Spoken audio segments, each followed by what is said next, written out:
Hi everyone, thanks for joining me again, Juliet Glamars Creations.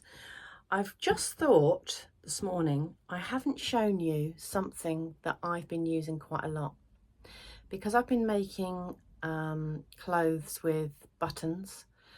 I've become quite efficient at using this gadget. It's the button foot on my Janome. I'll show you what it looks like. It's a funny little thing.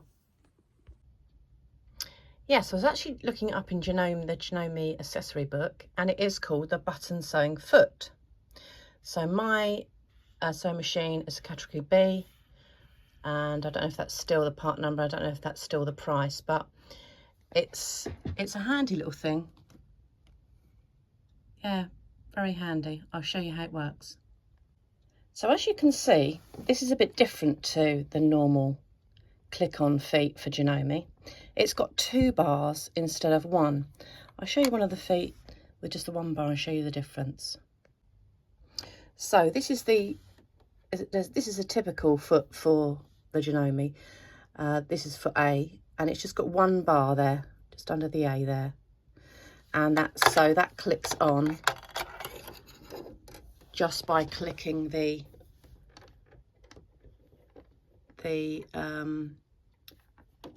press the foot down, clicks on like that, and it's simple.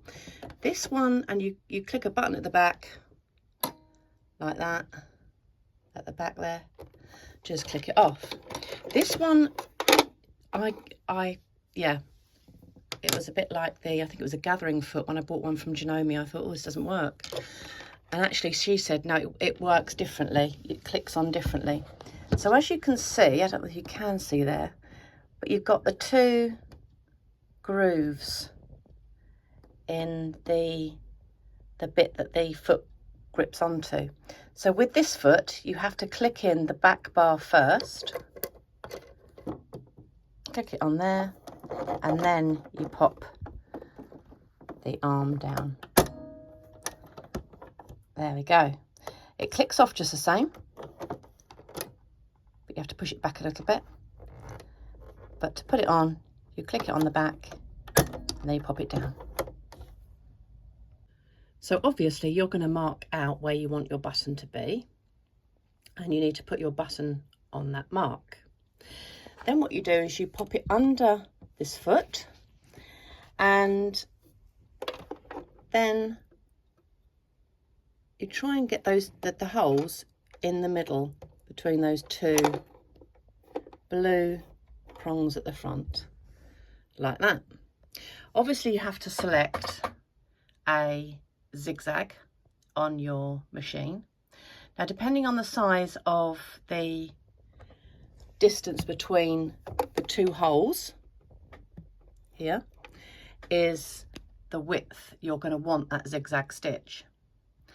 And you can leave the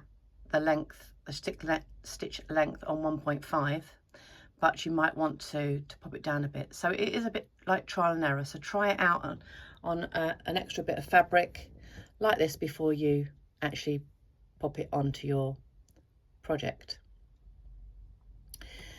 So then what you do is you start sewing and you test it. You pop the needle down by turning the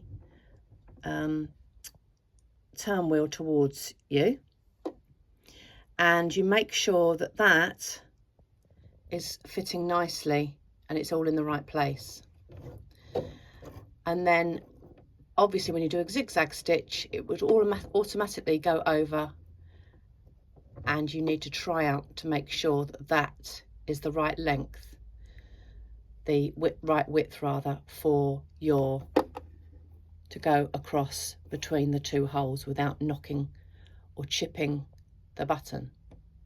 So then sometimes I pull my thread through, but you then can start sewing.